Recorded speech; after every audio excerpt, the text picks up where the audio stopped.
എടാ മോനെ, നിനക്കറിയാല്ല എന്റെ ഏറ്റവും വലിയ ആഗ്രഹമാണ് വണ്ടി ഓടിക്കണം എന്നുള്ളത്. അത് ഇന്നത്തോടെ നീ പക്കയായി തരണം. ഓക്കെ? പിന്നല്ല, ഇന്നത്തോടെ നിങ്ങൾ ഡ്രൈവിംഗ് പഠിച്ചിരിക്കും. അത് മതി.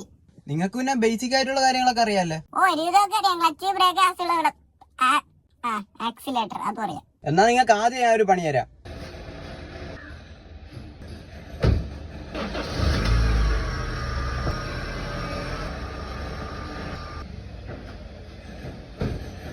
ഇതൊരു വെയിലടായി. ഓക്കെ, ഇപ്പൊ ഞാൻ വണ്ടി എത്തിരി എടുത്ത് ബാക്കിലോട്ട് ഇട്ടിട്ടുണ്ട്. ഇതിനെടുത്ത് നിങ്ങൾ ഫ്രണ്ടിലോട്ട് ഇട്ടാ നിങ്ങൾ പാസ്സായി. അപ്പൊ സംഭവം അത്രേ ഉള്ളൂ അല്ലേ? എടാ മോനെ, എനിക്ക് ചെറിയ ഡൗട്ടുകളൊക്കെ ഉണ്ട്. കുറെ നാളുകൾക്ക് ശേഷം എടുക്കണല്ലേ, അപ്പൊ അതിന്റേതായിട്ടുള്ള ചെറിയ ഡൗട്ട് പറഞ്ഞാ മതി, ശരിയാവും. എടാ മോനെ, എന്റെ ഡൗട്ട് എന്ന് വെച്ചാ, ഇത് ബ്രേക്ക് ആണെന്ന് ഞാൻ പൊട്ടെന്ന് പറയാം, ഇത് ക്ലച്ച് ആണെന്ന് എല്ലാവർക്കും അറിയാം, ഇതാണ് ആക്സിലേറ്റർ. നിങ്ങൾ എന്തിരുന്ന് പറഞ്ഞ? എന്റെ പൊന്നു കിളവി, ഇതാണ് ആക്സിലേറ്റർ, ഇത് ബ്രേക്ക്, ഇത് ക്ലച്ച്. ഇതൊന്നും അറിഞ്ഞൂടാ. ഇപ്പൊ